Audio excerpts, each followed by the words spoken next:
This is Seven Dooms for Sandpoint, Chapter 4, Footprints on the Roof, Episode 38.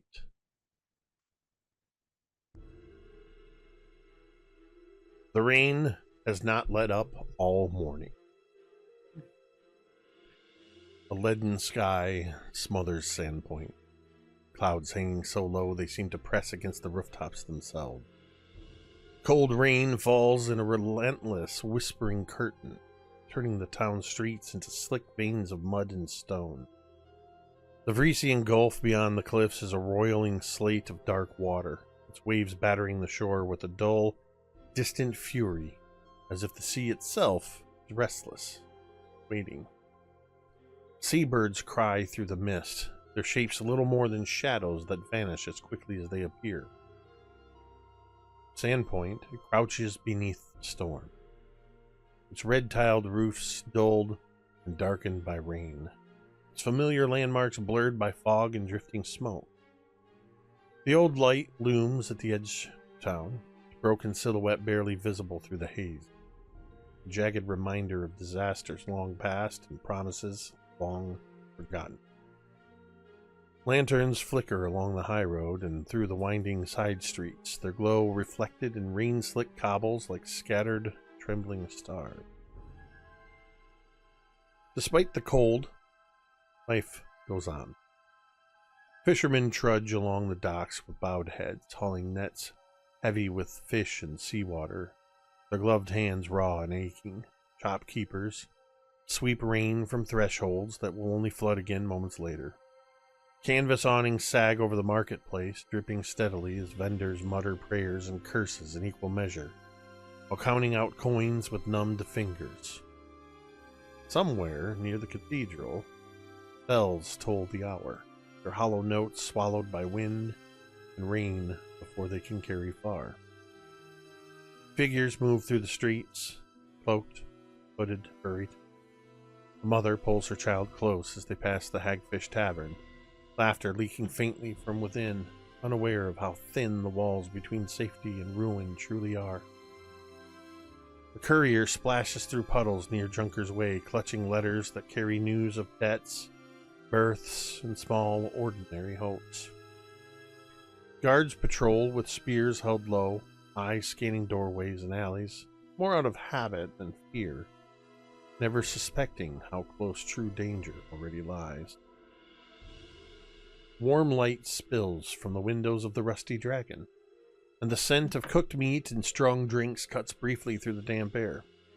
Inside, stories are shared, plans are made, and laughter rises.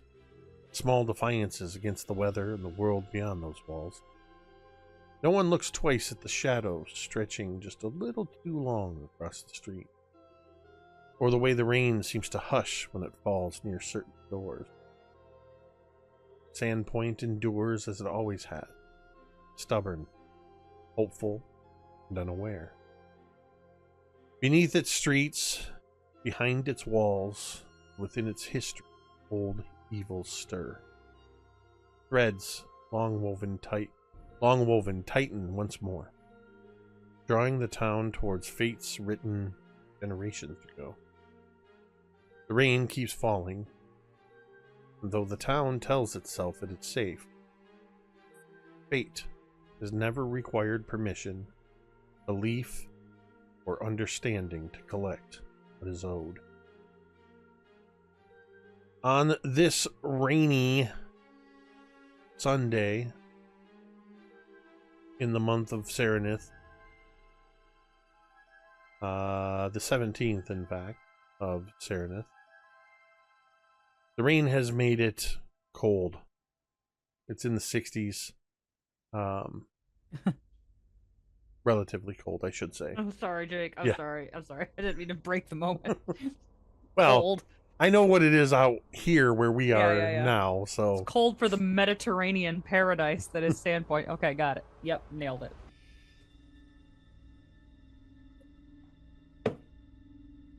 I didn't think it was Mediterranean. I thought it was Italy. Kind of Italy-ish.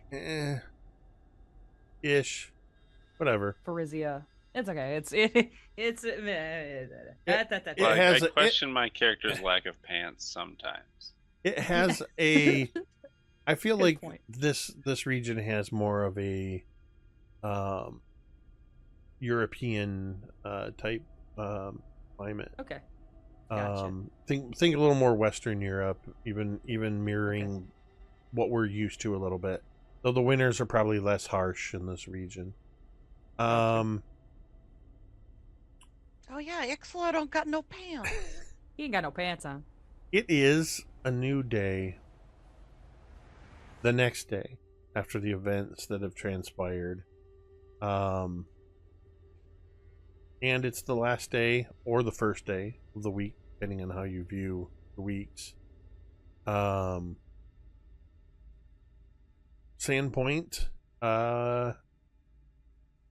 is doing its best to carry on as normal, though huddling against Gray in the rain. You all have had various things you have done over the last couple days following the attack on the white deer and the subsequent investigation, and then the next day, Icselo, given the danger that your daughter was placed in, your ex-wife Larissa had told you that she was keeping your daughter Lyra at the Scarnetti Manor with her until this whole thing blows over. Wow. And you visited. You've learned, some of you learned from different people some of the same information, that Kaeryn Scarnetti continues his whisper campaign against you, though he won't even stand nearby Millie. He is thoroughly intimidated by Millie. Damn right he is, and should be. But despite the fact that just 4 days ago you successfully pled your case before the town council, Jesus. somehow Kaeryn is able to sway some people. Overwhelmingly, the town is either choosing to not care, or they're not siding with Kaeryn. They're maybe not siding with you, but some people know an idiot when they hear an idiot. But some of the other information you learned is that, perhaps to no one's surprise, Sheriff Baylor Hemlock is in the pocket of Titus Scarnetti, the patriarch of the Scarnetti clan, and seems to be maneuvering to replace Kendra Devon as mayor of Sandpoint.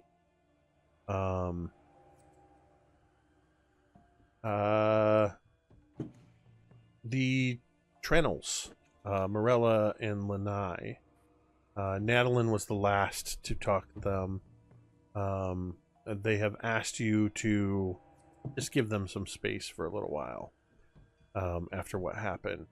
But Natalin, wanting to stay true to her promise, wanted to make sure that Bryn was able to continue the planned training with Solara Tabil, I believe the name.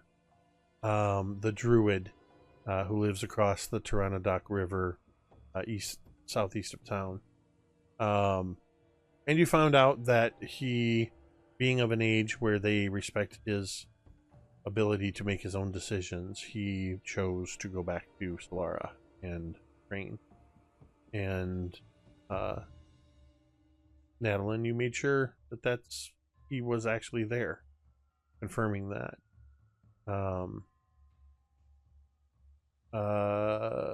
Millie, you had been working with oh my gosh, his name is escaping. The guy that owns the white deer. Oh. Oh, Garridan? Garridan. Garridan. I was wanting to call him Goldarin. Garridan, you had been working with Garridan to clean up the blood-soaked floorboards, making arrangements to have the windows repaired, and get things settled so that in a day or two you could reopen. Velynia, you wound up finding out while working the docks that a couple dock workers were setting boxes aside. Boxes that had a small paw print with a dagger. And were marked for 6 days into summer and the cat's meow. And you took it upon yourself to investigate the boxes, help yourself to a couple of the unique pieces of gear that you found. Yes.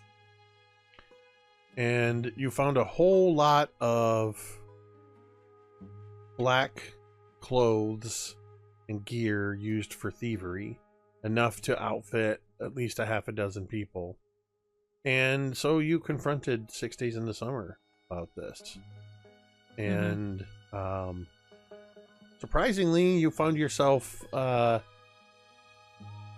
with a blade to your throat for a period of time, as the two of you had a little dance of trust, and ultimately Velynia decided to start this card game by just showing her hand, or a large portion of her hand.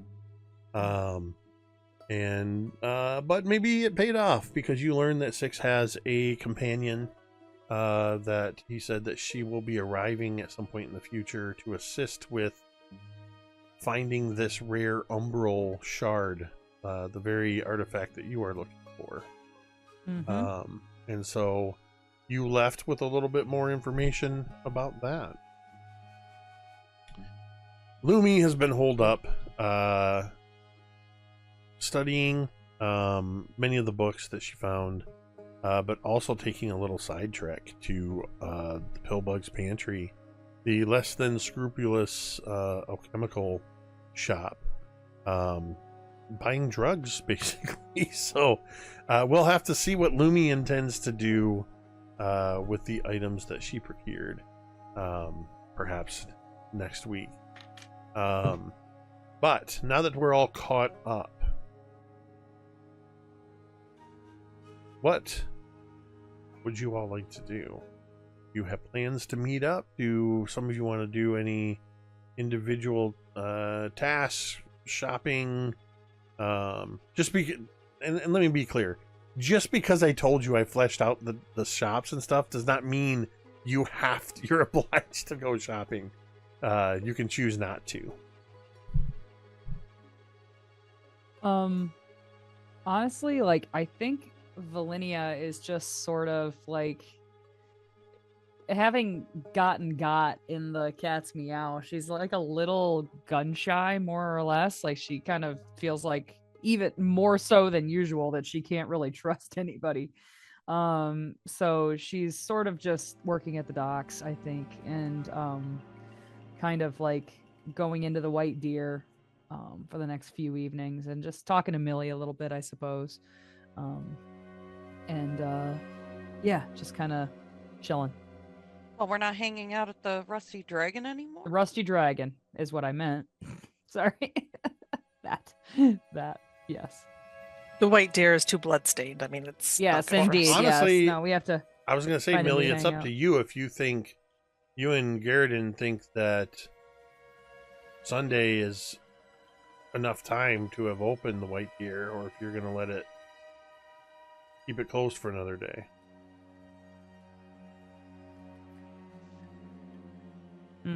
I guess that's up to you, Millie.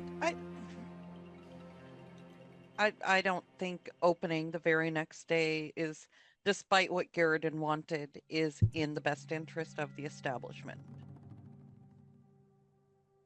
That's a good point. Roll me a persuasion check. I just want to see how. Who, me? Yes, you. I want to see how Garridan's going to agree. I just want to see how willingly he agrees with you. Oh, where's persuasion? Diplomacy? That's diplomacy.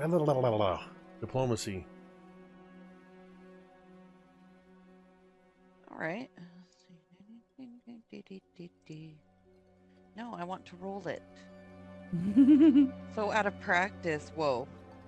32. Oh, yeah.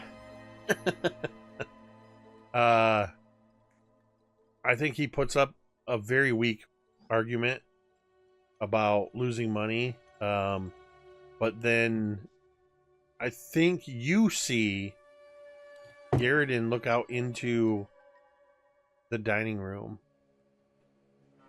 And there's this moment where he had hired somebody to come replace the glass. And as he's looking out, trying to make his argument, he just kind of goes into this sort of blank stare. And then one of the workers replacing glass drops a pane. And it breaks. And you see Garridan sort of start at that and kind of look around. And from Garridan's perspective, he's seeing what happened that night. He's sort of reliving it, and he kind of, after the glass crashes and he starts and kind of spills his drink a little bit, he sets it down and grabs the towel from his apron and kind of wipes his hand off and says, no, you're right. We'll give it another day, at least.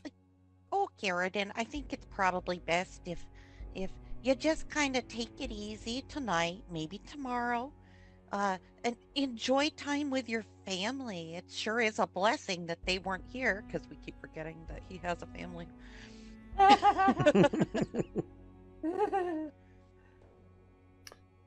That's true. Yeah. I think we've done all we can do here. We'll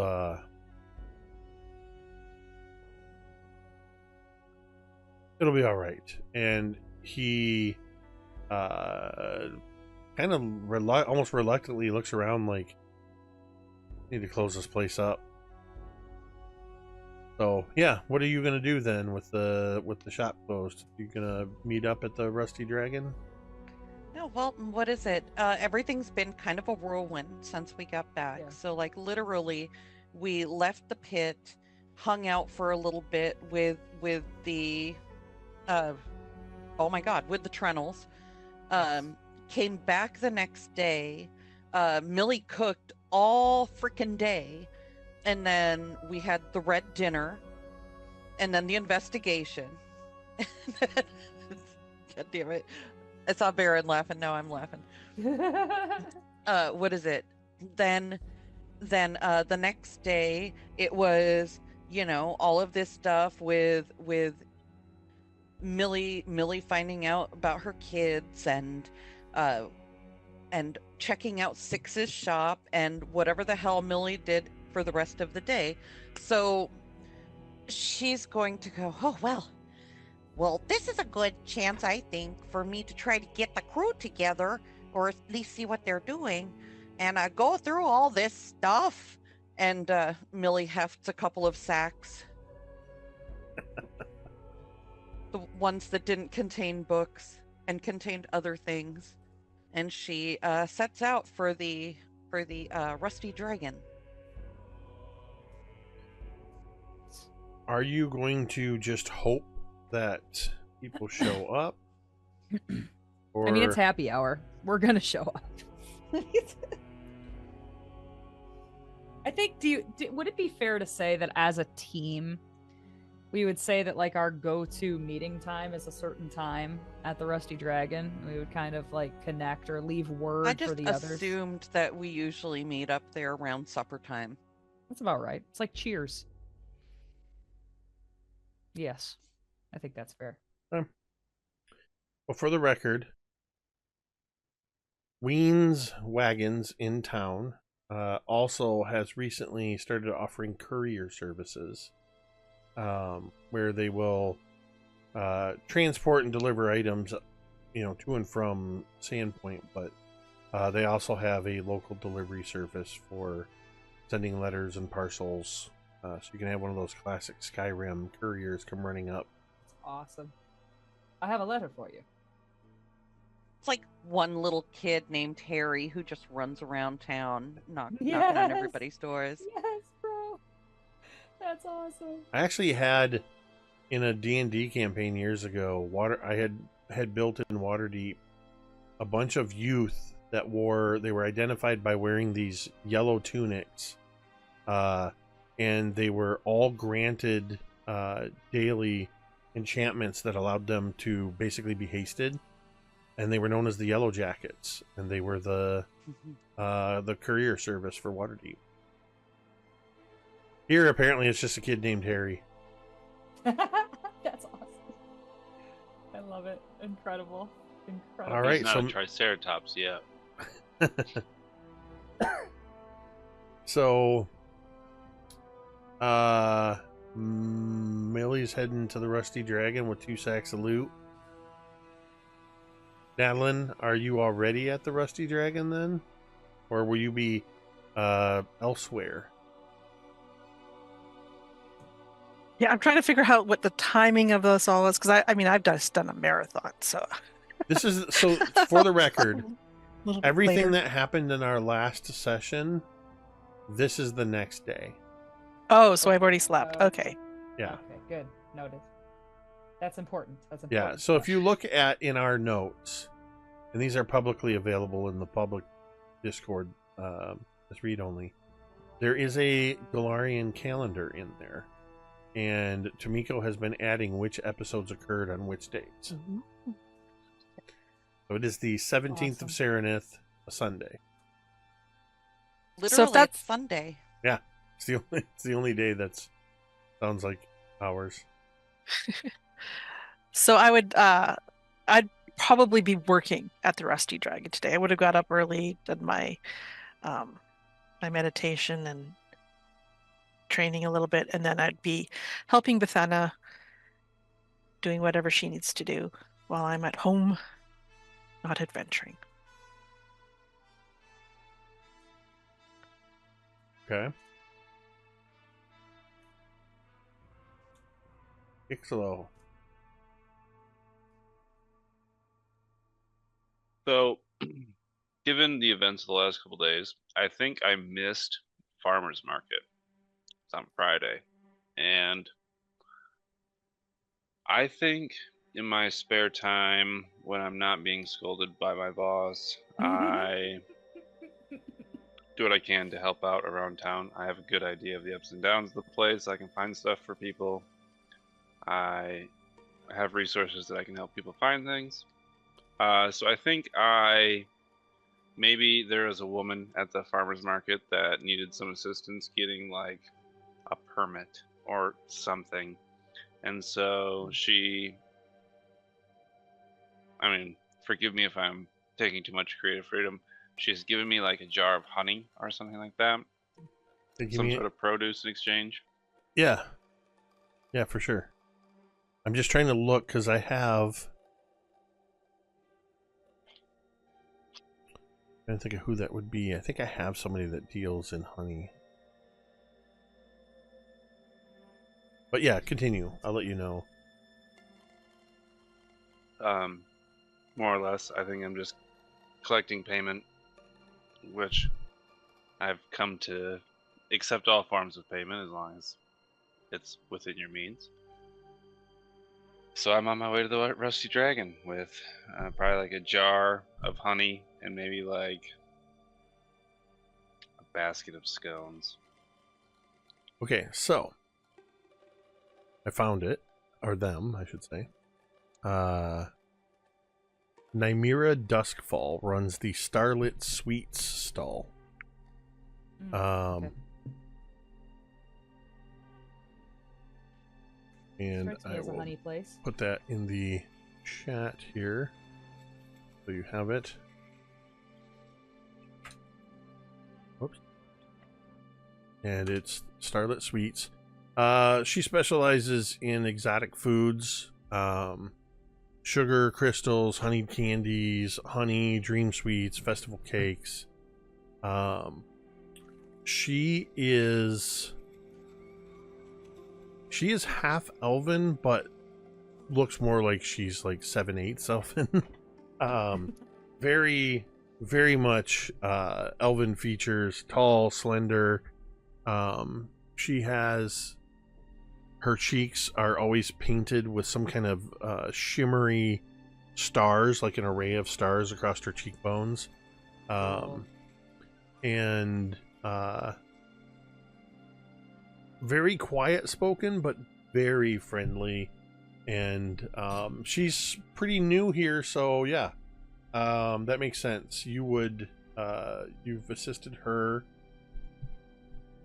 in securing the necessary permits, and she insisted that you take an array, basically a 6-pack of honeys, ranging from very light honey to very dark honey.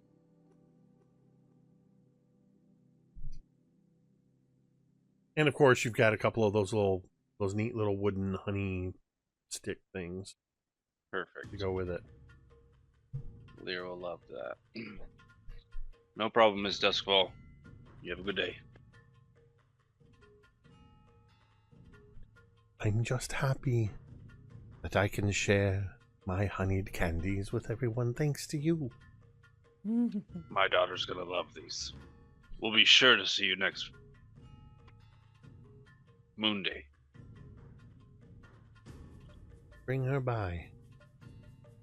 Anytime. I would love to meet her.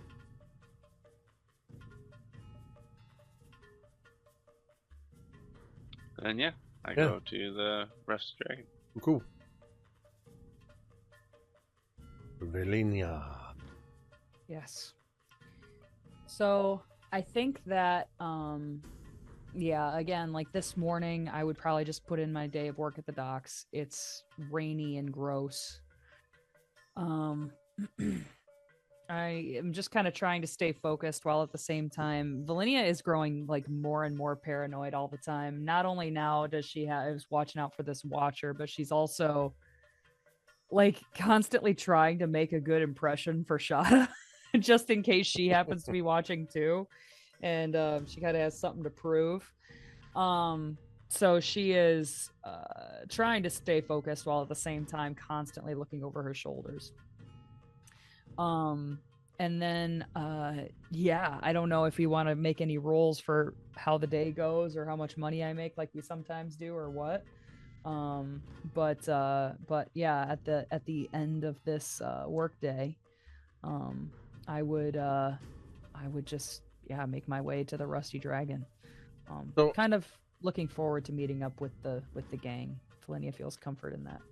I would like let's go with a perception check. Okay. But you're going to get a -2 circumstance bonus because of the weather. I got a 25 still with the -2. Okay. You managed to keep your head down, keep focused on your job. Working on the docks. We've established that as long as you don't break anything or screw up, you're earning three gold a day. Nice. So you'll get another 3 gold. But you Awesome. also Love it. You do notice with that 25, you notice that you do see Shada. Loser. But you don't see her like just staring and watching you. Okay. Not every time, but every once in a while you kind of look up around the dock area. You see Shada as she is sort of darting across the street. She's hanging outside of the Hagfish, or outside of one of the other nearby places. Then she'll disappear for a while, and then she kind of lingers and watches. She seems to be watching different people, and then you'll see her just sort of blend into the group, even though crowd is not really a good word to use here. With the rain, with the weather, there's not a lot of people out. But you notice that Shada is very adept at blending into her surrounding. Okay. You kind of know what you're looking for, so once you spotted her, but you notice that it is increasingly difficult because she especially has a talent that one of the ways, as many people know, or maybe you don't, but one of the ways you can, when you have a familiarity with somebody, you can recognize them by their silhouette. You can recognize them by their gait, yes. by the way they move their shoulders, the way their arms, everything about them. Even if you can't see their face, you can recognize people by silhouette, or in low light, whatever. And so you're initially able to clock Shada, but once she hones in on a target, you notice that she becomes hard to find because she completely changes her posture, her gait, in such a way that she's able to blend in with the people around her. And I would think that this is bringing up a lot of memories for Velynia, because that was like a main, like, being able to blend and being able to like become another person in a lot of ways is like a main thrust of the Shadow Collective. And so I think that when she sees that, she kind of smiles in a wry way. Like, apparently the teachings are still alive and well. Yeah, you recognize she's absolutely running drills. Oh, wow. She's literally just trying to occupy herself by seeing how long she can go without being noticed. Go ahead. Yeah. Now that you've clocked her. Yeah. Go ahead and make another perception check. Oh my god, And am I giving her a letter grade? I'm going to give you a +2 circumstance bonus. Oh, shit. That's a 30. Okay. So you notice Shada's not just mimicking people. Sometimes she's mimicking somebody's walk. She's matching somebody just to see if she can, at least from a distance, look like this person. But sometimes she's taking on characteristics of multiple people, moving through an area so that she can blend into that group and not stand out. But what you really notice with that 30 is that occasionally, before breaking off, she seems to blend right into somebody in sort of this gray darkness in the rain, and then you'll see her quickly, just like a shadow, pull away, and you'll see just a glint of something gold, silver. Oh, she's my picking pockets. God. Whoa. You know what? Good for her. She's making the most of this time. Yeah. Game recognized game.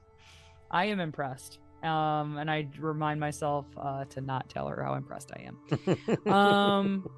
I will then upon seeing this, and then I kind of like what little crowd there is, I think, thins out, and this signals to Velynia that it's probably getting a little late in the day, and she would go into the main office, get her pay for the day, and she would head to the Rusty Dragon. All right. So I think what we have here is that Natalin's working when you see Millie come in looking for a table. Mm-hmm. And you know the rest of the group won't be far behind Natalin. And it's not long before you see, I believe, Icselo, you said you were heading there to the Rusty Dragon. And then the last to arrive will be Velynia, and Lumi does not show. So I think as soon as I see Millie kind of arrive in, I start getting our usuals ready, so I've got the drinks for each person, not knowing what Icselo is actually, what his usual is though. So this is a good point to bring up. I've got a menu for drinks and food for Rusty Dragon. We get on the right spreadsheet here. I am so fucking excited about this menu. I literally was out on a walk yesterday reading this menu, and it made me so hungry. Well, you were reading the White Deer's menu. Oh, I'm Dude, sorry. The White Deer's menu's crazy. It is Crazy. so fucking in depth. You So- should just I read the publish first this 4 somewhere. and it was just like, okay, I can't read any more of this. So you've got, of course, a lot of the mainstays that tend to be more of a lunch fare, but this is a place where lunch and dinner sort of blend in together. Of course, the Rusty Dragon, known for the cheese blossoms, tender artichoke hearts stuffed with molten spicy cheese curds and fried crisp served with cooling sauce. If you're looking for a more hearty meal, there's things like barbecued abalone, Oh my god. ember roasted lamb, saffron rice with braised fowl. There's a seafarer's catch plate if you prefer seafood. Yes, that one. That's the day's finest fish, prepared simply and expertly to honor its freshness. Oh, Um, yes, that one. Does it come with potatoes? Does it come with French fried potatoes? they are basket? called hearth fries. Hearth fry. Yeah, What kind of oil are they fried in? What kind of oil are they fried in? This is an important question. I think that they are fried in sunflower oil here. That's perfect because of all the fields and stuff out in the. Yep, love it. Amazing. There's a few house specialties. They're a little bit more for the house specialties here at the Rusty Dragon cater to large gatherings, like the Rusty Dragon banquet or the Hero Supper.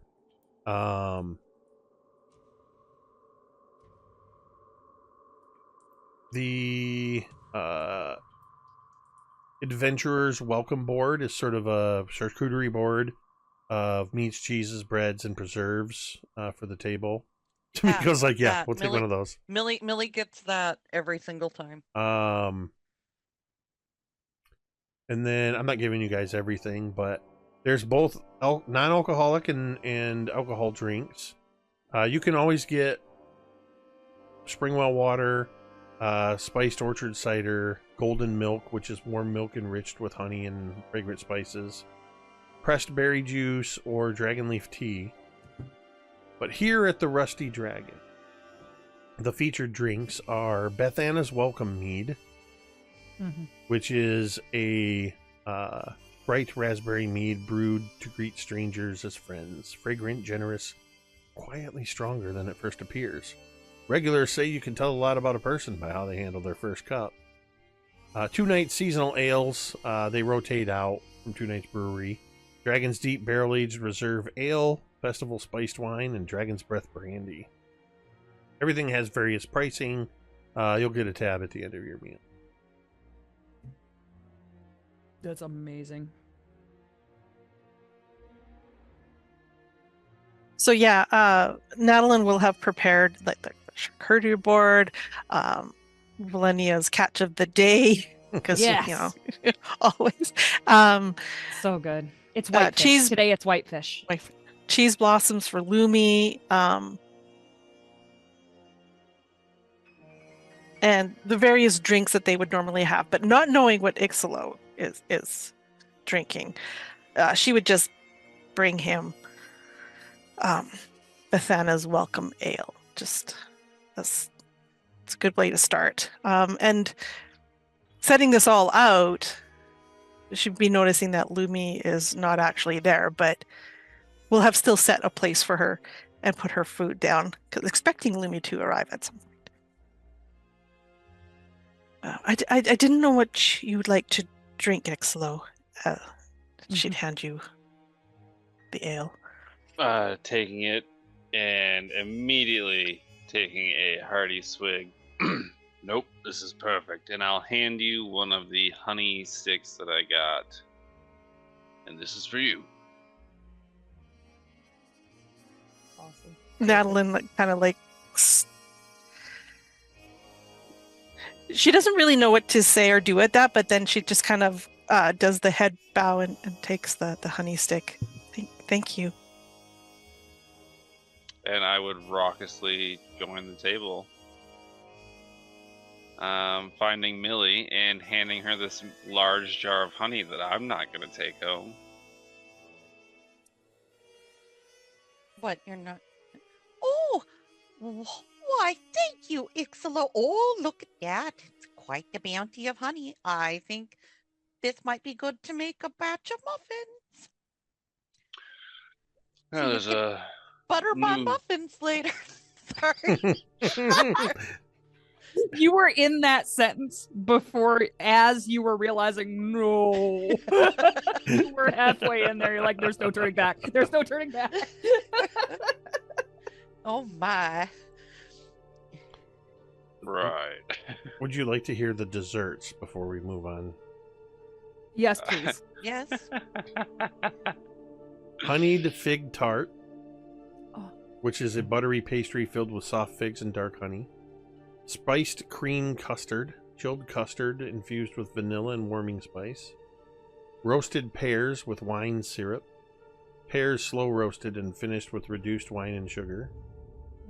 Chocolate and sea salt cake, dense chocolate cake balanced with flaky sea salt and fresh cream.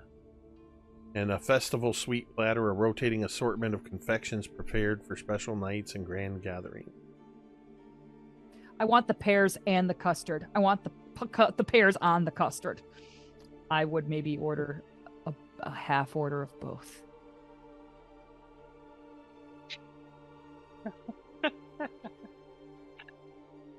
We can come back. It's here every night. We can come back tomorrow. You can order tomorrow. It's not that I want to sample more than one thing. It's that I think these two things in particular would go together like super well. It's like pie a la mode. I think Natalin has stopped looking at you funny when you order half of each because this is what you do every single time. I was saying, every time Velynia comes in, it's like she's here for the first time, or it might be her last time. Yeah. I mean, I think that's okay. Velynia's standing order is probably like one of those pear halves on top of like a little bit of ice cream or something like that in a ramekin. 100%. That's exactly what it is. It's like 3 bites. And I think, okay, I will say It's this. like 3 bites. It's just like a little guy. I think you guys have noticed that, like me, this is sad. Velynia may have faced a little bit of food insecurity in her youth. Like the way she eats is quick and defensive, and like she tries to be casual, but she's not very good at it. I think it's gotten to the point where we know that so well, as if when you're sopping up the last of your little white fish or whatever, Natalin just kind of reaches over and puts a bun in your plate. So just sweet. to keep going, you know, like we don't even stop the conversation, not even like the sentence that we're on. It's just totally as natural. in rhythm. Here you go. Yeah. That's really sweet. And so somebody always shares their pickle.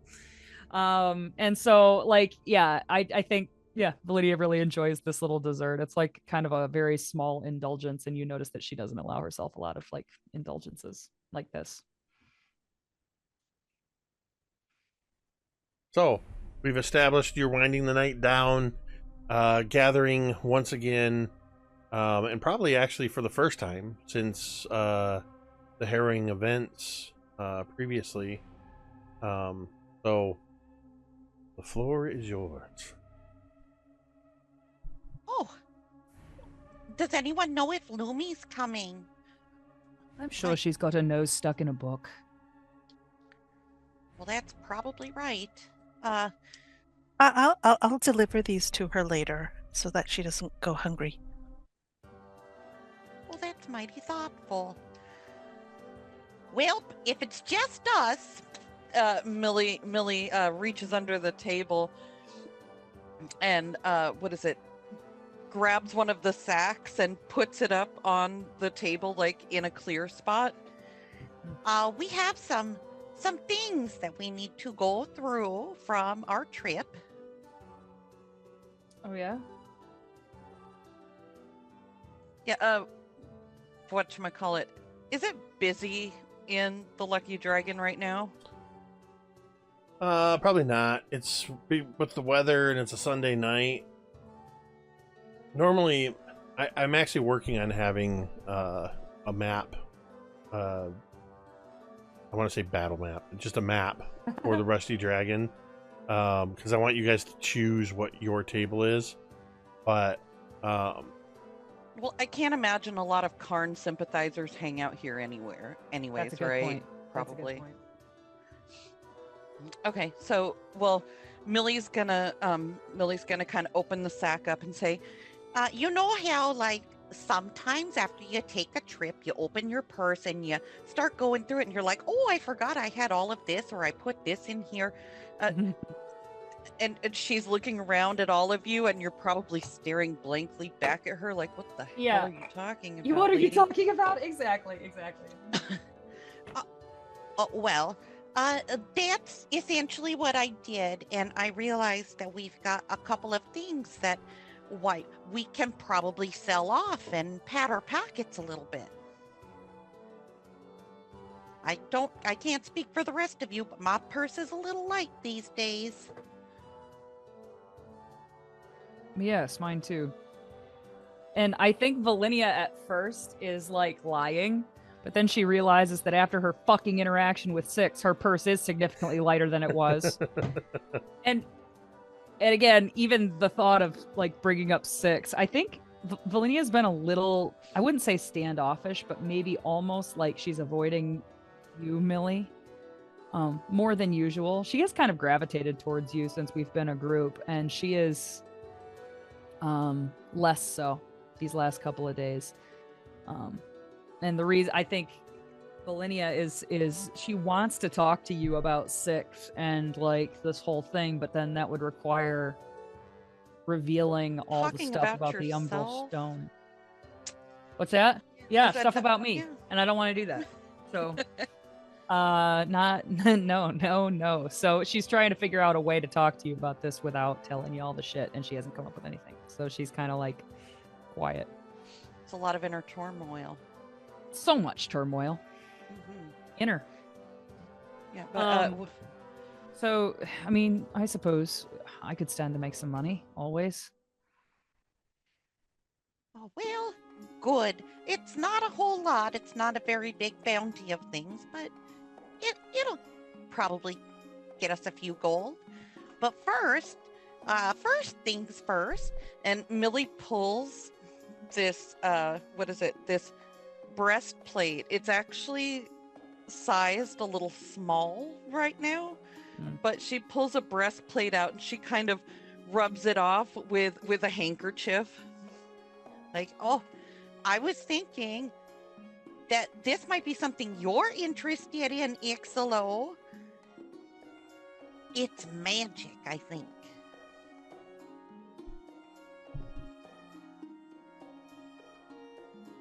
Well, I'm not opposed. Yeah, oh, give me a few minutes and I'll figure out some more stuff about it. So I'm going to be identifying a magic item, Jake. We discussed this before the break. This is Rip Nugget's breastplate. Oh, hell yeah. Rip Nugget's breastplate.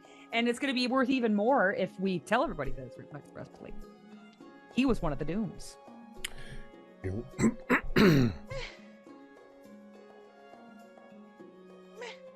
It's just a fancy looking breastplate right now. Or are you casting Identify on it? Well, whatever. I think it's Arcana. Or wait, that's sorry. Yeah, that's Arcana plus its level. Mhm. Or the DC is its level plus 10 plus its level.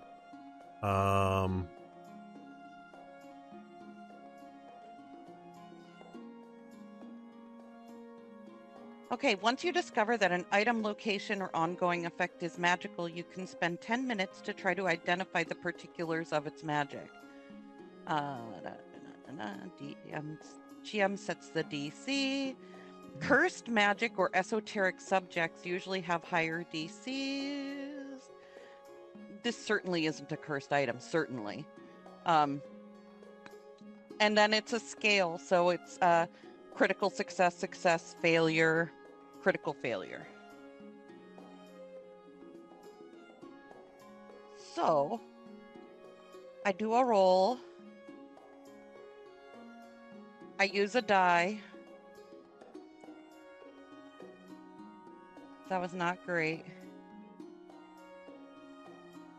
All right, and that's going to be a 23.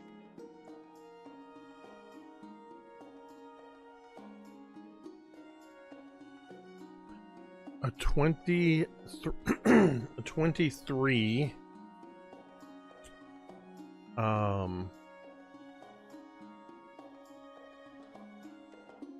I'm guessing regular success. Yeah. Maybe. Sorry, I was trying to find the relevant information on the archive methods. And Okay, I just well, found it. what is it? Um, So I don't. What is it? I won't know everything about it. Obviously, that's a critical. For a success, it says for an item or location, you get a sense of what it does and learn any means of activating it. For an ongoing effect, such as that's a spell. Never mind. So yeah, this armor reads obviously as magic. You learn that, like many magic armors and jewelry, they often work to resize to fit whoever is investing in them. Millie's relaying all this information to the table. So imagine Jake in Millie's voice. Then I think you additionally, with the regular success, you know that the only way to know truly how it functions is to invest in it, to put it on or use it and figure out how it works. But you do know that this is, the armor itself is currently has the look of like, well, let's just say it looks like it was worn by a goblin. So it's got bits of filth, but the armor itself is a very dark, almost black metal. But where the light hits it, it has sort of a little bit of a silvery sheen. All of its edges are very sharp. Overall, I would describe it as having almost a gothic. I'm trying to think. The best terms to describe it in would be to say that it's very similar to the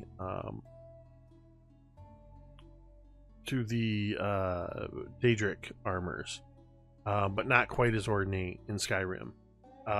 It's got a lot of those sort of aspects to it.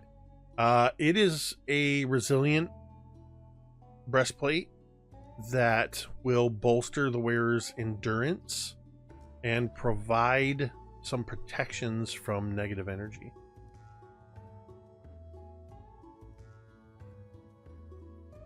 Nice. Oh yeah.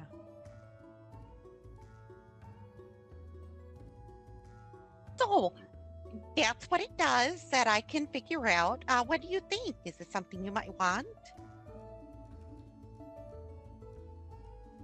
I think it'll help us with whatever we decide to do. May as well. Especially if you're going to be all up and close to people's business like you have been in the last few fights. Then yes, I'll take it. I There will you go. somehow try to incorporate this into my city guard uniform. Hopefully it does not. Hopefully it doesn't break dress code. You wear it as a trophy. Oh my god, it's the most badass uniform now.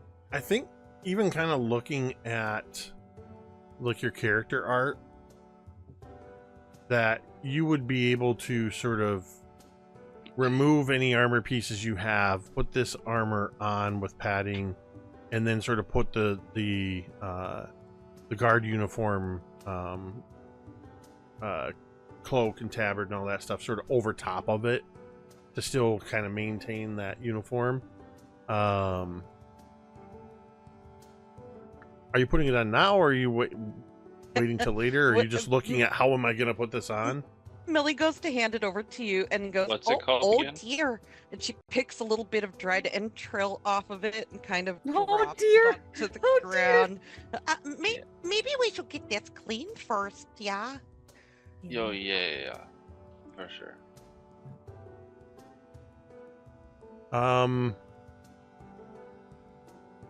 It doesn't identify as having any particular name. It's just a dark metal breastplate.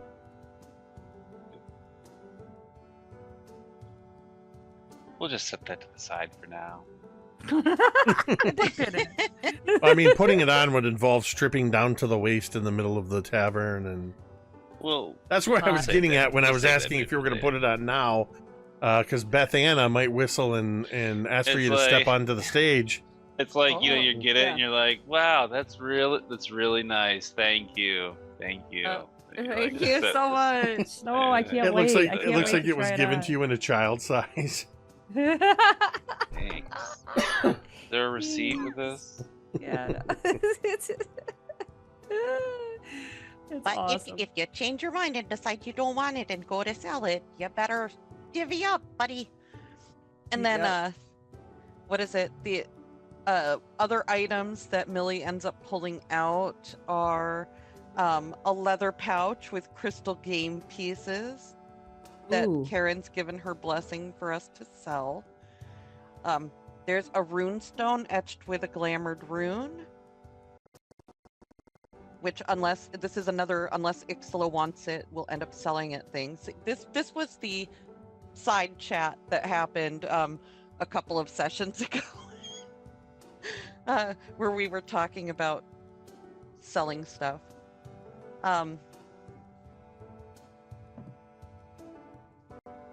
What is it? Millie offers up the scroll of clairaudience. Because I don't think this is something I'm going to end up using. as well as the scroll of mind reading. Ooh. And Ooh. we could always try to trade these or something over at Name of the place. The Curious Quakes. Goblin.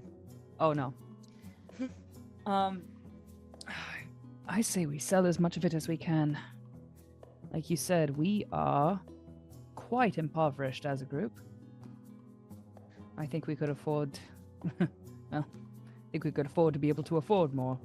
Oh, well, if we can find more interesting artifacts, especially the specific ones that are being looked for, why, I think we could probably get a good price for them over at Six's shop or from Broder.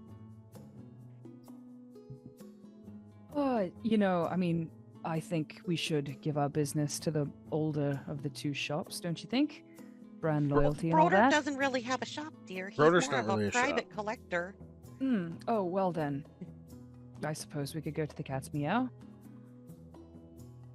I stopped in earlier. I didn't really find what I was looking for. Oh, you got to meet Six. Isn't he Hi. just the best? Yes. Yes, he's the best. He's very charming and gregarious and not to be racist, but interesting to talk to. I've never met a catfolk before.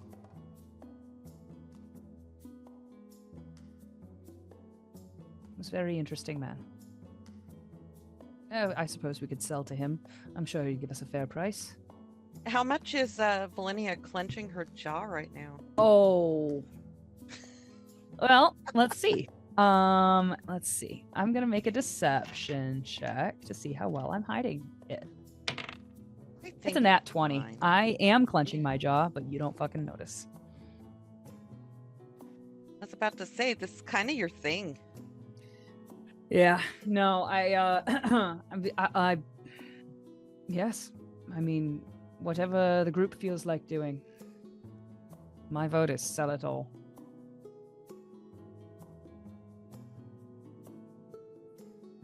Shall we Oh, make and a this day of it? last thing didn't fit in the sack. It's I wasn't sure if it was claimed or not, y'all. So I just what is it? the striking spear +1 that Icselo found. I thought Icselo was thinking about taking that. Yeah, you're keeping that, right, bud? Or no? Yeah. Am I crazy? Okay. Okay. Yes.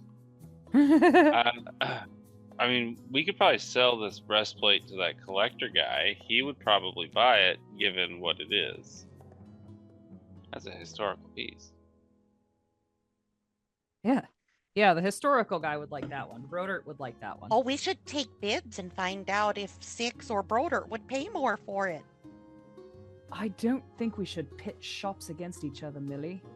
That's a great way Brodert's to not ensure a that. shop. I know, but he would still buy it from us, and we don't want to force him into competition. It's a real good way to make sure he doesn't give us a good price on anything again, ever. Or Six, for that matter. If we make them squabble amongst themselves, they're going to hate us. We sell some of the things to Broderick and some of them to this Six fellow. So they both are inclined to sell us things in the future. I think that's actually the most judicious option. Well said, Icselo. Icselo and Millie and Natalin. Well, actually, all of you. Make me just a. And the rest. Make me a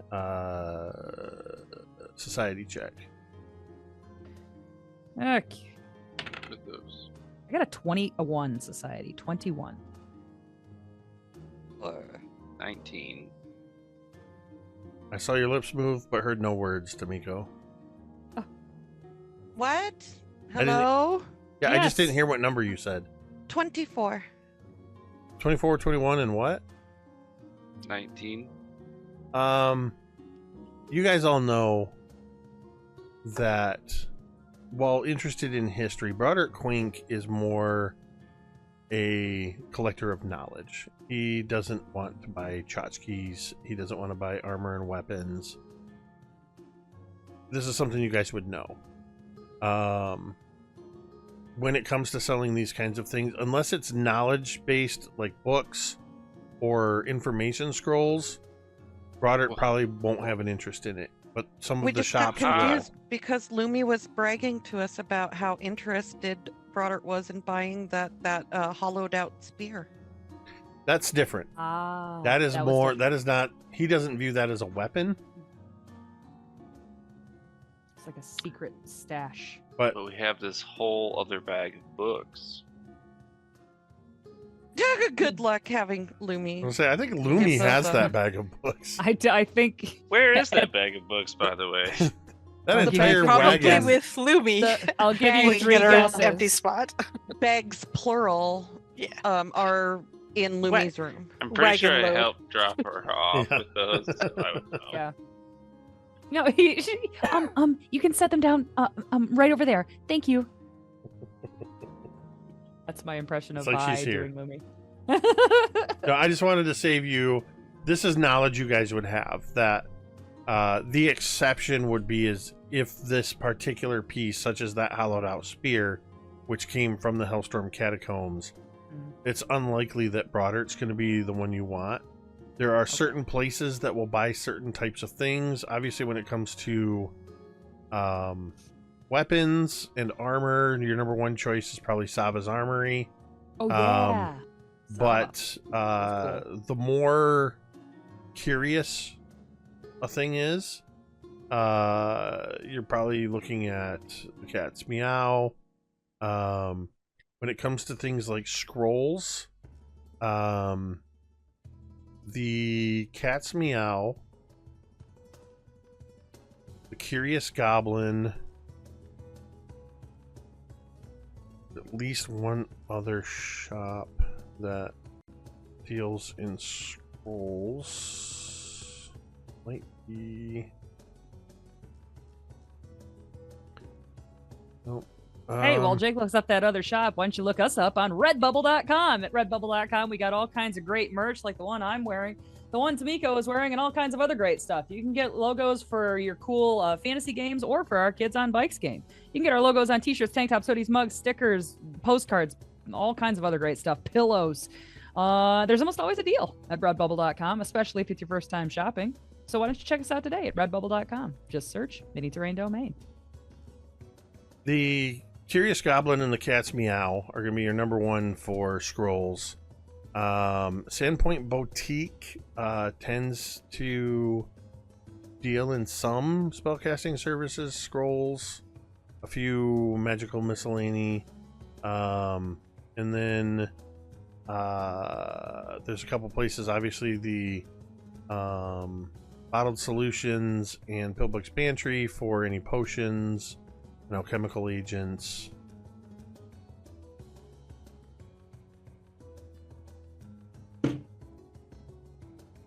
So, cool. Yeah.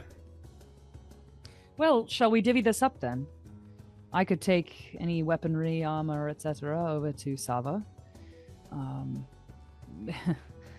sure, one of you could run anything over to 6. However else we feel like divvying this up. I have to go see Sava anyway.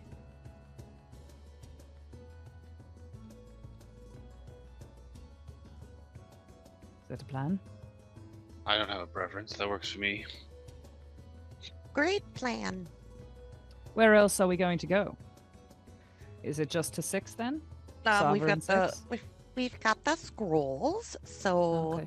either those can go to 6 also, or they can go to the Curious Goblin, and also this runestone can go with you to Sava's armory, and the All right.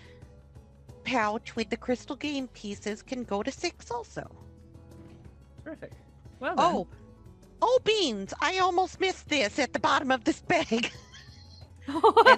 Oh, there's one more thing. And Millie pulls out, like, I'm not sure anybody's gonna want this. She kind of says, like, picking it up with 2 fingers. It's the, what is it? It is Glorkus's bone holy symbol. Oh my god. Glorkus's bone?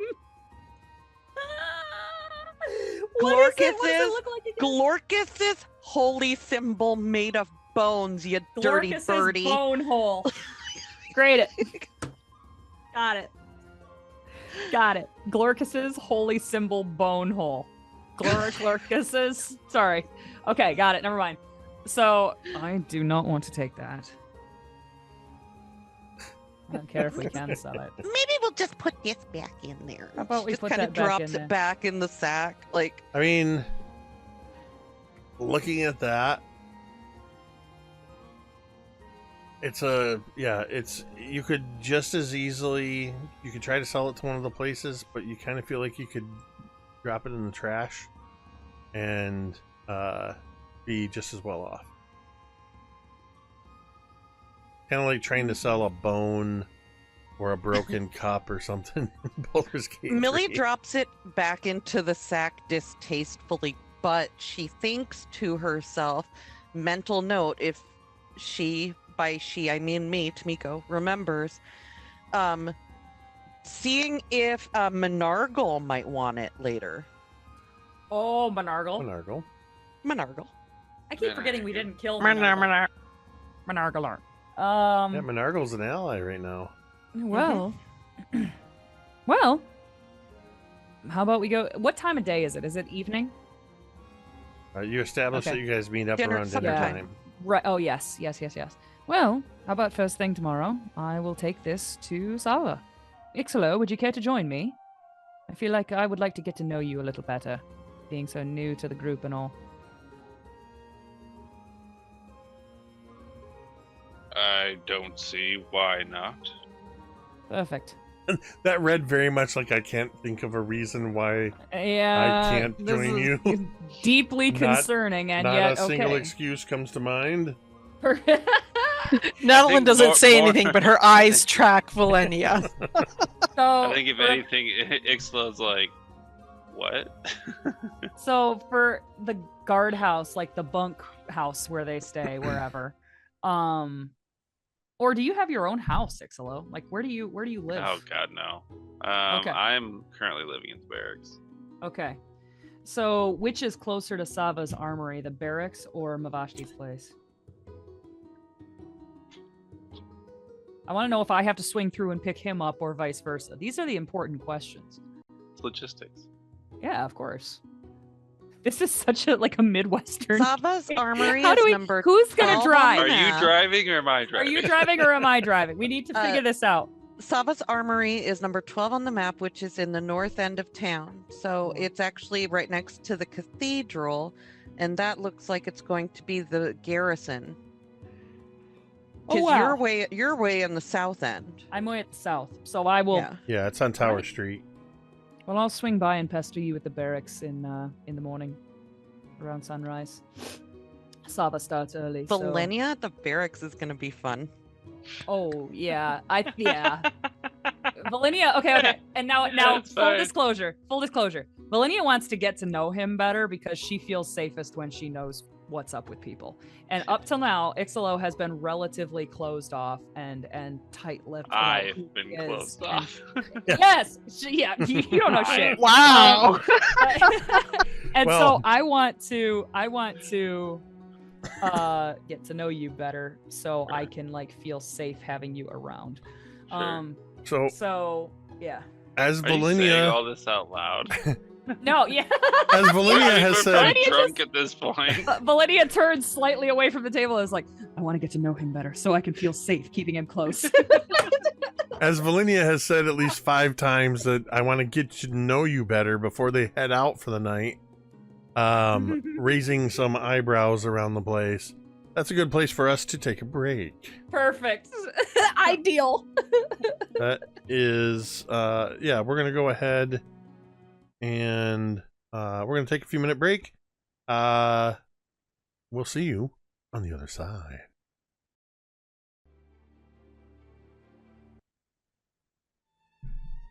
All right. So, as you all are preparing to head out, or at least the plan for Velynia and Icselo is to meet up and go to the shop to Savas tomorrow. What about Natalin and Millie? Are you calling it a night as well, or what are your plans for the next day? Yeah, Natalin will, once everybody has left, Natalin will help Bethana, finish up for the night, serve the last customers, and once that's done, then she'll head to bed.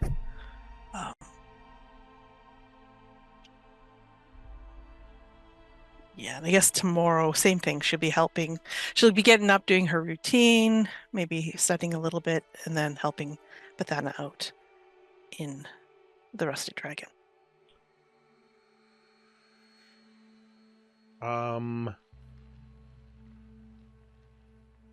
Tamiko, I had to close my calendar because I was getting warnings that I had too many tabs open. I was getting a system resource warning. What is the name of the festival that's coming up? The Sunrot Festival, Not that one. or the Ritual of Stardust. Which one was it? The one that's on Wednesday, I think. Yeah, there's two. The one Hold that on. was the one that was Desna. focused. Hold on. Pathfinder.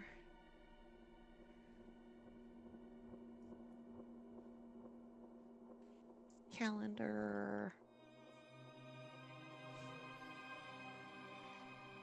Okay, nope. Sunrot is Sarenrae. This is the Ritual of Stardust. Okay. Do you want me to pop the thing into the chat or? No. Okay.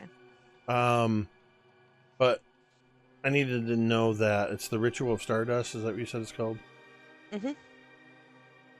Bethana would remind you, Natalin, that if you're going to be around on I forget what Wednesday's called. Oath Day. Oath Day is the equinox. Ritual of Stardust. But it's the equinox, right? Summer solstice. Solstice. That's right. We're in Saren Ray. Oath Day is the summer solstice and is the festival we just said. I'm sorry. My brain is not retaining this, and I can't open the calendar because it's apparently too resource heavy. So yeah, the name you can pop in chat. I thought you meant the whole thing about it. Just the name we can put in chat. Beth Anna will remind you, Natalin, if you're going to be around, that the Oath Day is the summer solstice and the ritual of Stardust. So there will probably be more people in town. So we're probably going to be busy. I'm hiring some of the younger folks as temporary waiters and servers and dishwashers as usual, but could definitely use you as you're around. But if you and your friends are off, gallivanting in dungeons or whatever, don't feel an obligation. Do you need help maybe preparing some of the food for that day? I could do that tomorrow. Well, yes, there are some of the things we'll need to prepare ahead of time, and some that have already been well underway. Lots of extra meat smoking and curing for all of the festival plates and banquets and such. But we should expect quite a lot of people here for that. Yes, to whatever degree, but if you have things you need to take care of in the morning or whatever, that is, of course, fine, as usual. I'll be back here at sunup, she says, not knowing that she's going to sleep in again because, that's a thing now.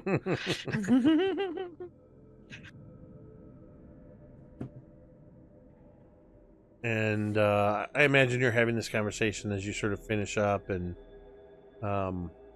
begin eventually wind down, close up for the night. And unless anybody else, Millie, are you doing anything special tonight, or are you going home and getting the hay?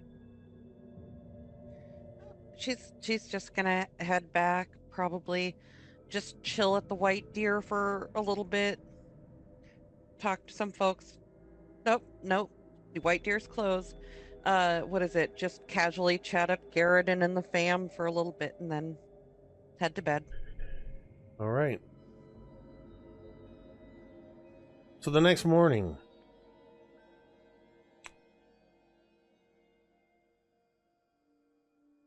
the air is still cool. That coolness that comes with the passing of a full days of rain. And occasionally there's still gray skies, a little overcast, but the rain seems to have let up. It's mostly left everything soggy and muddy. But it is slowly starting to warm up a bit as a new day dawns. And Velynia, Yes. I believe we're going to pick up with you heading to pick up Icselo as you guys head to Sava's. Yes. I would go on up.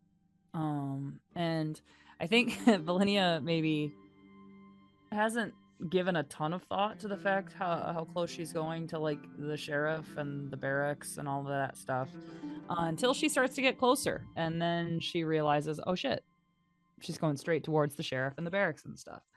And I think she probably kind of gets close and like sees a increased police presence, as you might think, and kind of look and see if maybe she's lucky and maybe Icselo is amongst like the crowd outside.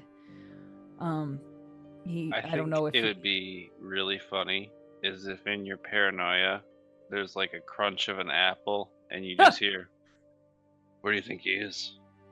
Oh, Jesus.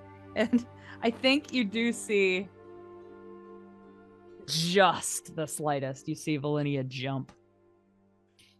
She will forever deny that this is the case, but you think you maybe saw that. I don't see And she anything. turns and she goes, Icselo, good morning.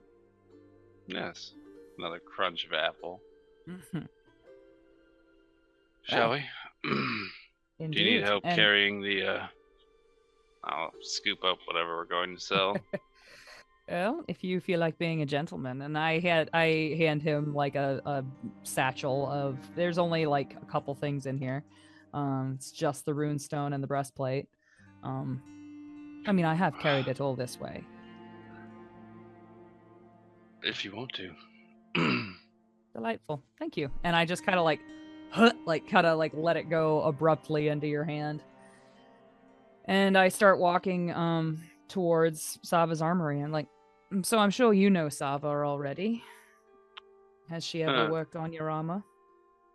We have contracts through her at the barracks.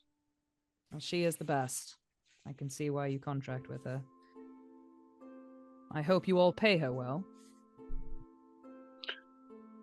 I would hope so. I don't have any idea what we pay her. Ah. Above your rank, as it were. So Not Icselo, hard. what led you to the guard? Stability. I needed a job. And how long have you been with them? Probably too long. What makes still you be say wor- that? Well, I still work the night shift, so Oh. Not a lot of upward mobility, eh? no, not unless you know the right people, or Oh, are nice to the right people, rather. indeed. Isn't that just the way? With a lot of industries, I find. So, Not do you have about what family you in do. town? Any? I mean, you've met my daughter. Of course. I mean, she's a delight. That's what made me ask. But no, it's just she and I. Her mother? Clarissa. Scarnetti. Do we know this? Is this common knowledge? I forget. You Do know we it as- now. I mean, I- it's not like this person is hidden and I have a No, child no, with them. No, yeah, right. I guess. If it was, I I mean, thought- I don't think I would have any problems saying it. Right. I don't have a like, problem with Cari, with Velynia, sort of like not really having put the pieces together. Right. It kind of sounds I like mean, she literally burst in at the white dragon, the white She deer did. afterwards. But There was a lot of hullabaloo. I mean, like, it stands to I reason you wouldn't thought- know who every person in town I is. I mean, it's Right. also something that we may not have talked about because obviously, like Natalin would have known growing up here. I just assumed you would have known because I mean, Lumi would have known, right? It's not something Yeah. we would have just talked about. No, I guess it's You mean just you kind didn't of. know? I can't say I was terribly curious. Wow. And you two are no longer. No.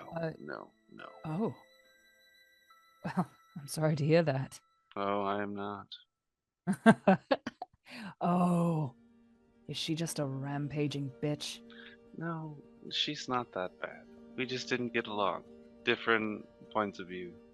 I see. And your daughter stays with her most of the time, I assume, while you're out adventuring and getting into scrapes. Well, hey, I am not an adventurer. I am, at best, a babysitter. A babysitter. You are doing a bang-up job. I do what I can. So, Icselo, what would you be doing this morning if you weren't escorting me to the armory? Probably sleeping. You are a closed book, my friend. I don't. I guess I could say the same about you. Oh, yeah? You're not from here, or I would know you better. Correct. I know you work at the docks, which doesn't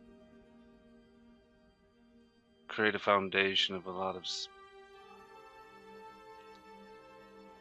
It doesn't look like you're trying to stay here either. Well, I don't knock you for it. No. Once upon a time, I had the opportunity. Gosh, I wish I probably should have took it. Indeed. Yes, I suppose it's more transient than some jobs, but it keeps food on the table. Well, given the recent light of things, it leads me to press the question, why invest yourself in such danger for a place you don't plan to stay? That is the question, isn't it? And I think Velynia's stride slows a little bit. He's like, I don't know where you're from, but if you do this kind of thing on the regular...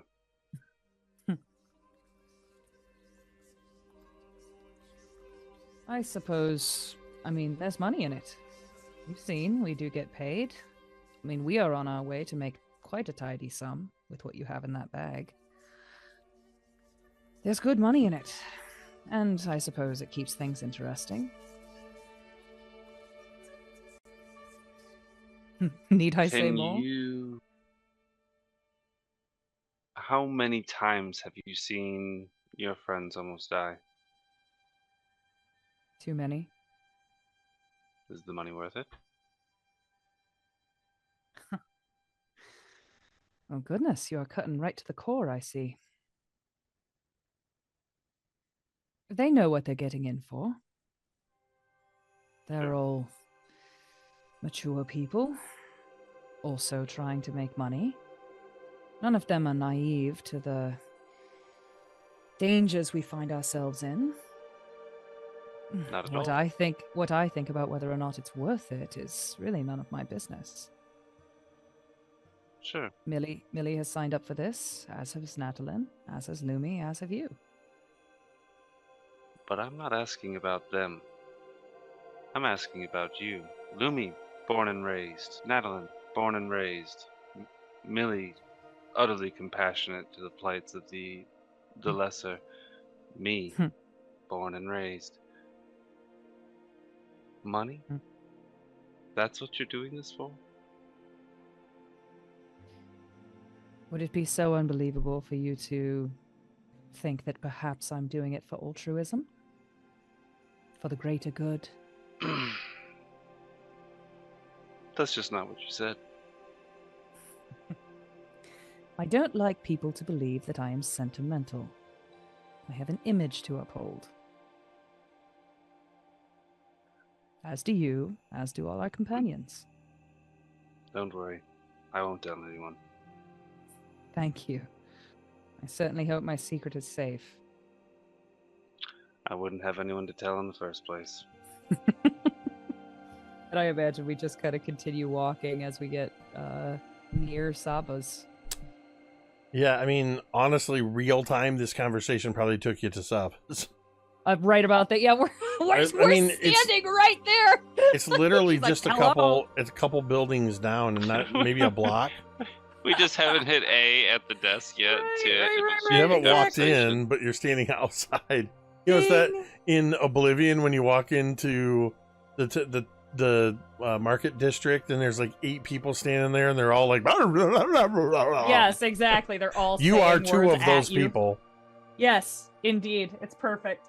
Some random adventurer just comes running by, jumping for some reason. Jumping? Yes. They're acrobatics. Here we are.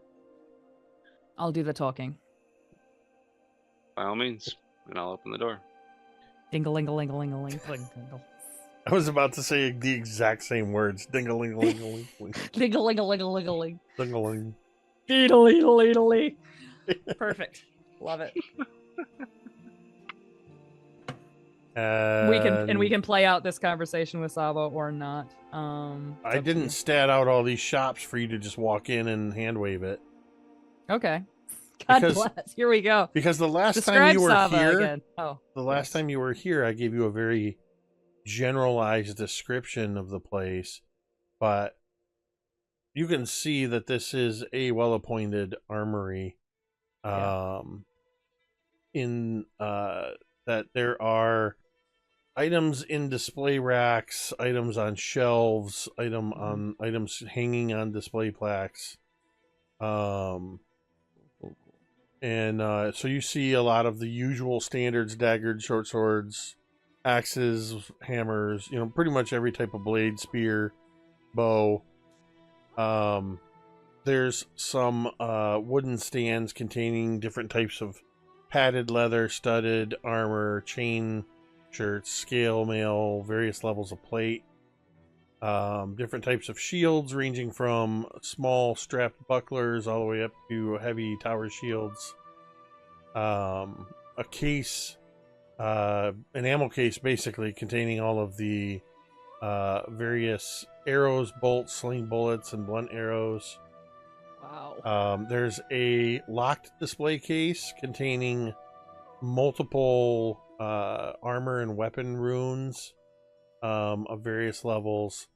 And there are some items all kept under in cases and under lock and key that just from their very appearance you can tell that she has a stock of martial and arcane enhanced Cool. items.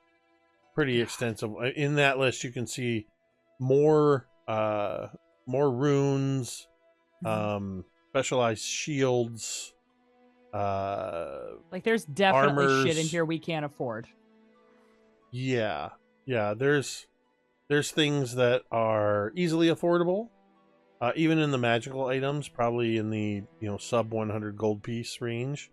But Gotcha. there are some items that are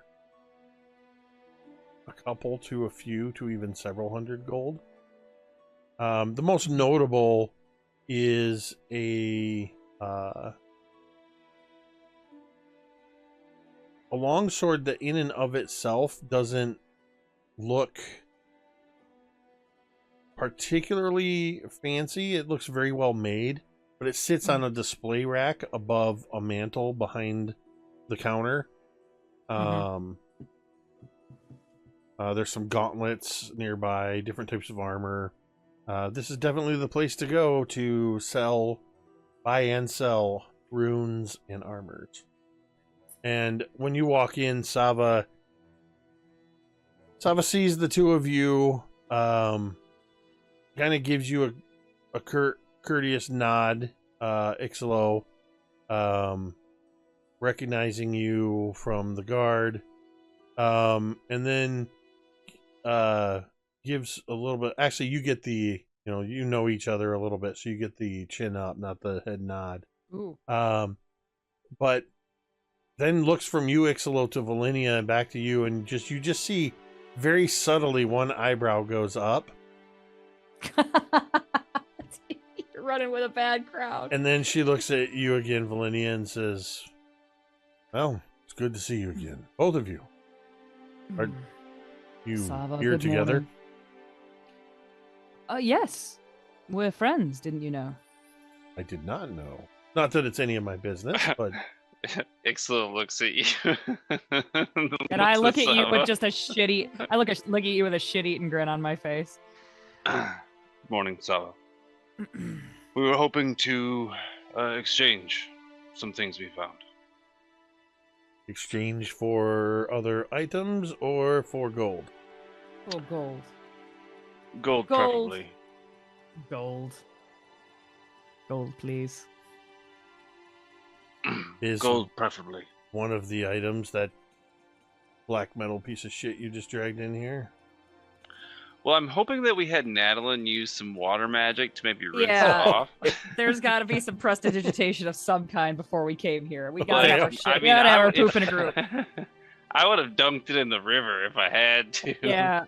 Okay. We stopped by a cistern on the way here and just sozzled it a little Spray bit. it off with a hose. You didn't know? just Little pick Febreze. it off the goblin corpse, chuck it in your inventory, and show Yeah, up at the no. shop.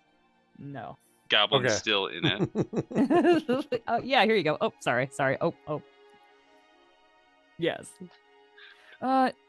Now, Sava, before you say that piece of shit, let me tell you what exactly this is. I don't know if you've ever heard legends of Rip Nugget. the You scourge of actually see Sandpoint. where her hands are on the counter. When you say Rip Nugget, you see her hands kind of go grip the Yes, counter. Yes. She Ah, knows this name. Indeed. Who doesn't know of the infamous Rip Nugget? Well, this breastplate was taken off of his dead corpse by myself and my companions. We were the ones to slay him, and wouldn't you be like the one that has this trophy to sell or to display or just to have? I'm no Broderick Quink historian, but Rip Nugget was killed, what, 15, 20 years ago? He would like Give or you to take. think that. But all along, he was actually still alive and in hiding. And we were the ones to actually do the deed. I would like you to make a performance, Rumors of his death were greatly exaggerated. and I'm making you make performance simply because of the way you were telling and selling. Okay. Here I go.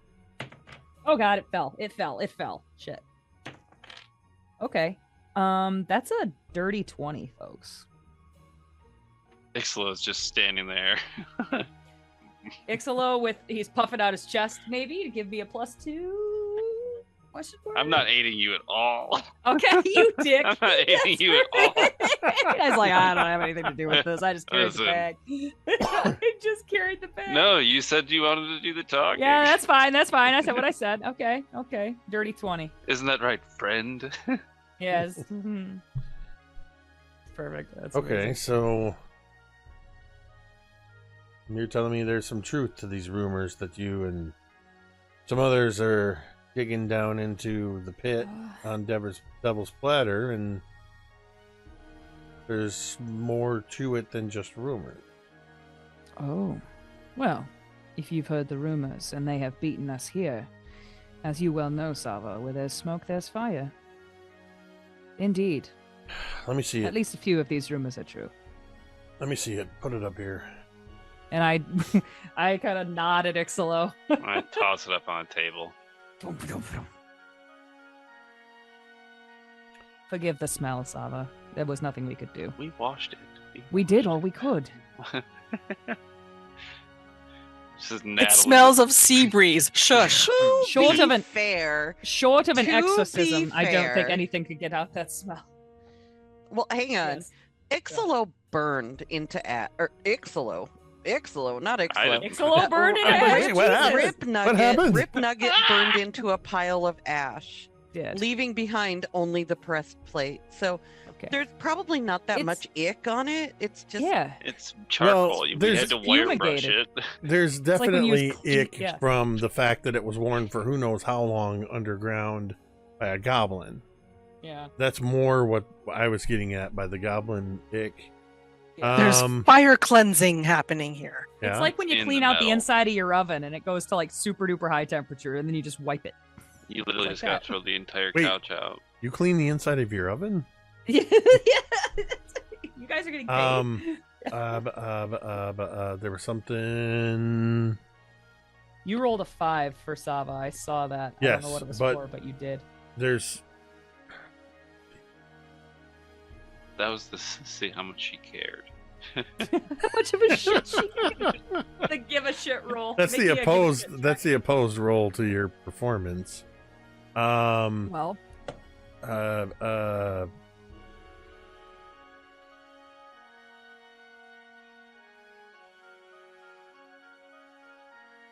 Okay, I'm trying to find. This music seems a little too jaunty for what's happening. I'm Yes. into it. It's the It's a nice morning. it's the It's a morning overall after calm somebody's rain. playlist. Overall calm. Now that we're in the forest negotiations, village. That's, dare I say, happy. Belongs on the happy playlist. I'm trying to find. That was the merchant of the forest village. It's perfect. It's Sounds exactly like what it Jake sounded tosses like. on the battle music for the negotiation. Good. And then Sava You shouldn't have throws come it. here. Yeah, it's like, The oh, roll shit. for initiative mix. You Sava hit the panic button as soon as she seen Oh, Velynia walk yeah, in. right. as soon as you Cops are said on their rip way. nugget, rip nugget, you say? So Oh. I can't find exactly what I'm looking for, so I'm going to just narrate this. That Sava pulls out from a. She's looking over the armor. She pulls out a few, like a little leather tool bag that she unrolls, and there's some like what look like dental tools and brushes and things. As she starts looking over the armor, yeah, absolutely, a jeweler's loop, kind of looking jeweler's close at things. But amongst the things she pulls out, she reaches into she pulls a small chest out, pulls a key out from under her armor and unlocks it. And inside you see there's half a dozen scrolls. As she pulls out a scroll, closes and locks the box, puts it away, and she reads a magic identification scroll. And as she reads from this scroll, you see it sort of dissolve, but the magic energies of it seem to fall over the armor, and for a moment the whole armor glows with an almost purple outline to it, and then she starts to look very pointedly with her jeweler's loop at specific locations. She goes, okay, weapon potency rune, resilience rune, Wow. protections against negative energy, requires investiture, sizing won't be an issue. Oh, yes. Quite the robust item, eh? What were you hoping to get for this? Oh shit! I'm terrible at this. This Hold on, is let like me go me on get The Price Chumley. is Right. Yeah, you know, it's like I'm terrible. My armor guy, I'm gonna have to give my armor guy a call. He's gonna come in and You know, oh shit. Well, I mean, fuck. After rattling off all those runes, I mean, we were thinking somewhere in the ballpark, runes and all, of course. I would say 5,000 gold.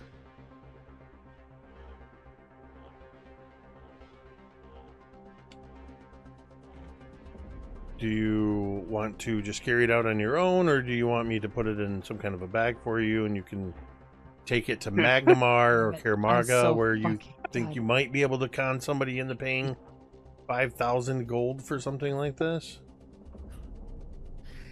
Look, Listen, look, it I'm is not a trying to- legendary piece. it is not legendary. It is magical. It is mostly worth the runes that are etched into the armor. The armor, as I said when you first brought it in, is kind of shitty. But All right. very any well. armor gains value when etched with runes. It's these particular runes. It's the combination of the resilience and the potency runes that put the base value of this armor at around 1,500 gold.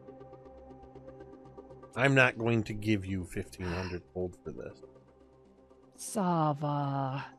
Haven't I been a I've good got to customer sell over it. the years? I have to make a profit. I have to find somebody that's going to want this. Everybody will want this. It belonged to Rip Nugget. People will want to show it off and say they I killed him wouldn't go themselves. saying that name so loudly outside of this shop. 1,200. 750. 1,000. Velynia is 850. secretly impressed. Make it a number Uh, divisible by 5, Icselo. I'm trying. As long as it ends in a 0, we're fine. Indeed. Or 5. Multiples of 0 are fine. Math. Maths. 1,000 and a favor of your choosing to be done by me on one of my free days. Velynia slow turns her head over at Icselo. You see Sava getting ready to counteract. And when you say that, I want you to roll a persuasion. God damn. I don't have a persuasion skill. It's diplomacy. diplomacy, I believe. Diplomacy. Make an impression. Yeah, make an impression is what it is. 21. Well, I'm a little unpracticed. It's been 6 weeks since we played. Okay. 21. Listen to that. Hey, if it makes you feel any better, Jacob, I read through my skill list up, down, 3 times before I realized persuasion wasn't there. Like, where'd it? So you got a 21.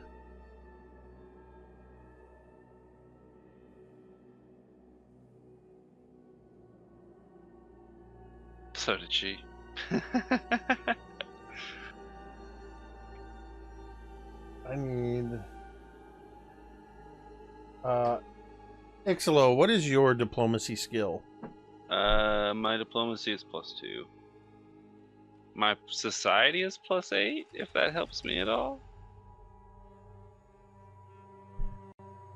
I understand the systems that make civilizations run. So, I mean, I think in this case, society does work because you're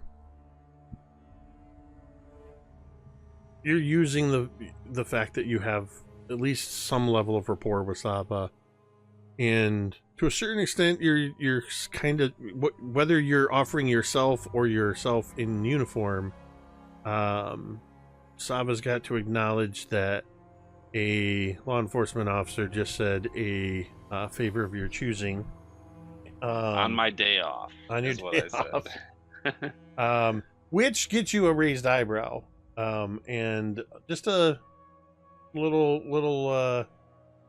You definitely see that you've piqued her interest on this. So, what instead with a +8, that puts you at what, a 27? Yes.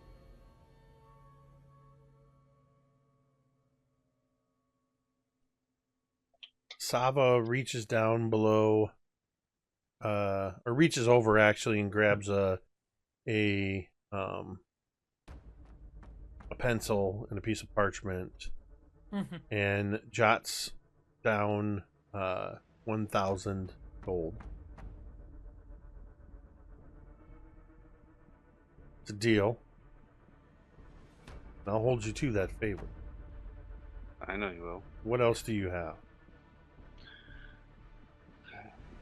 I pull out the rune that we had. I don't remember what else we had coming here. We had a rune. That was it. Runestone. That was the glamored rune. Yeah, Yes. I put that on the desk as well. She doesn't even pull out like a jeweler's loop or anything. She looks at it and says, glamored rune. I see a whole lot of these around here. I'll give you 75 for it. I'll take it. I think that's fair. That just it? That it? Just the 2 things? That's it. Yes, for now. But as you mentioned, we do make fairly frequent trips out to the pit. Can we count on you for business in the future? I say a little sarcastically after getting We As shoveled long right as- down. We won't bring any shit your way. As Won't long make as this this worth your while. represents the worst of what you might bring. Oh my god. Listen, I could if you've got decent weapons and armor, runes, any of that kind of thing, I'll buy them off you. I can't always guarantee that I'm going to give you the best of the best deal. I'll give you a fair deal. Whatever I Pleasure. end up with over inventory here, I can sell at the market, or I can sell to the traders running through the marketplace on the weekends, and they'll sell it elsewhere. I'm not worried about that, but just think about maybe spending some of this coin in here once in a while. Of We can course. do that. Indeed. You can certainly afford some of these. She gestures it to some of the fancier looking things. Well, You bring me enough stuff, you might earn my favor enough, I'd even sell you my first forge blade. And she points at the long sword mounted above the mantle. It's a It is tempting lovely. offer, Sava, but I have to get out of the barracks first. She reaches down, pulls out a different chest, pulls a different key out from under her armor, unlocks it, and she counts out some stacks of gold and puts 1,075 gold pieces into a leather bag. And weighs it in her hand for a second as she looks at what you've mostly at this armor. All right, I think I know. I think I already know who I could probably sell this to. So here you go. Shunk. Big heavy chunk of coin on the counter for you. Wonderful. Thank you so much, Sava, for your business. Truly, we appreciate it. Thank you. You know how to get a hold of me. Bag. I would turn to leave. I follow him out.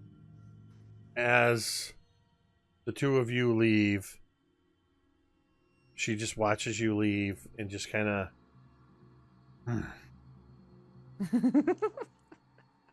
and looks down at this armor, and we just see sort of a faint play of that purple magical energy just kind of go like a shimmer across it. Badass. And with that, I think we're going to end our session as we approach 11 o'clock. In case anyone's Eastern. curious, that's 215 gold a pop. I love I did the that. math. Try to get her to a number divisible by Thanks, 5. Mathfinder I am. nerd. Math finder. So I am nothing if mechanically, not considerate. mechanically speaking, the base trade value or sell value, unless otherwise noted, for most goods is 50% of market value. Oh, okay. Mhm. But obviously, you have some room to negotiate. Is that a number that we can change through good relationships? Well, I was just gonna Yes. say you've made a big stink about like being like we've gone from favorable to friendly or whatever it was. Yeah, so you have different relationships. I actually got to check because I think I'm sure it's multiplied by different factors. so. Modifiers, if you will. With Sava, I'd say with this deal, you kind of, it's one of those numbers that moves in the background that you don't ever really see, but your reputation with the Mercantile League kind of went up a couple points every time you do fair trade with members of the Sandpoint Mercantile League. But the disposition, Sava's attitude towards you is friendly. So most of this is she's just, she's trying to be fair. And it's probably why you didn't have she didn't bargain much harder than she did. Nice. She's not at the highest level of attitude you guys can get her, but she's Cool. certainly got a ways to go before she's at the worst. So hopefully nothing happens to burn her attitude towards you. I do need Baron. I need you to roll me 1d10. A D10. Oh boy. 8. 8. Thank you very much. All right. Dead. This has been 7 Dooms for Sandpoint, Chapter 4, Footprints on the Roof, Episode 38. We're back, baby.